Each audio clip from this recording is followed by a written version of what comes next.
In this tutorial, I'm going to demonstrate loading up the additional statistical tools available through the Analysis Toolpak in Excel 2010, and also we'll demonstrate one of those just to try them out and make sure they work.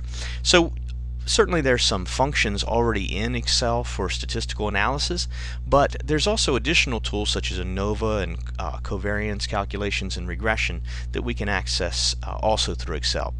Now if you want to see if those tools are available, if you just click on the Data tab, there'd be a box over here on the right in the top menu area where it would say Data Analysis, and it's not there. Now this does come with Excel 2010, it's just not installed when you first load the software. So we're just going to go in and activate it. Once you do that, it is there for you to use forever. You don't have to reload it again. So I'm going to go into File and then Options.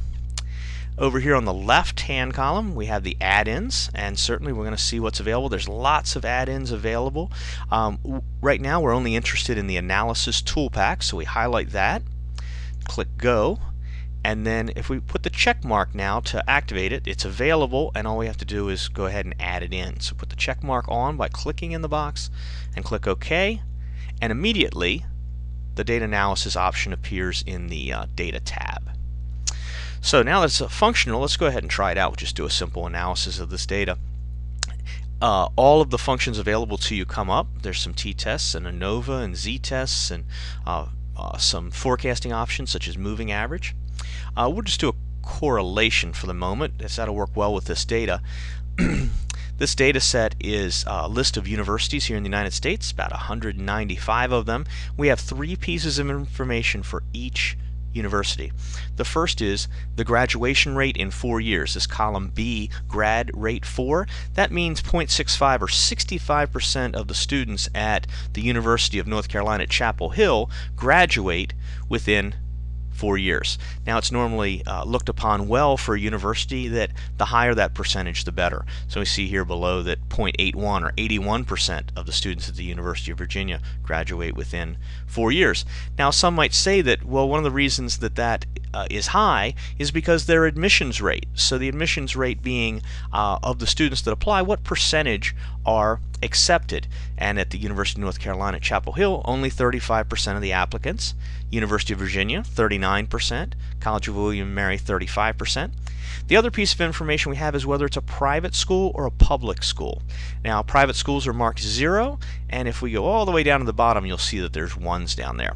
But for now, let's just see if there's a correlation or a mathematical relationship between the grad rate and the admissions rate.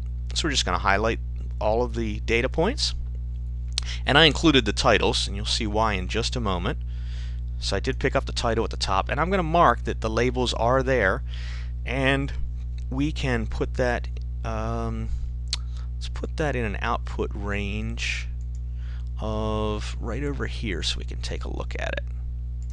We'll put OK, and there's our result right away. And what this tells us, this is a correlation table rather, and we see grad rate is related to grad rate. This is a matrix, a 2x2 matrix. Admission rate and grad rate are also related, negative 0.63. So there is what, remember, correlation runs a range of -1 to +1. So this would be a moderate to strong negative relationship, meaning that as admission rate goes down, graduation rate goes up, which would make sense in this case. Let's do one more. Let's test all 3 of these simultaneously and see if we can find any relationships between any of the 3. Oops, I need to go back into data correlation, and then repaint my range to add in the additional column.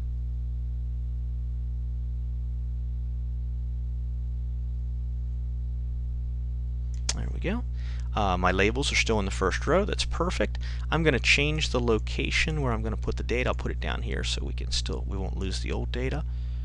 And see what we get. There we go. So there's a negative 0.63 relationship between admission rate and graduation rate. And private school, there's a positive 0.76. So private schools seem to have a higher overall graduation rate than public schools. So there's a correlation table. Certainly there's a lot of other tools available to us, including regression and histograms. We can cover those in some other tutorials, but make sure that you can activate your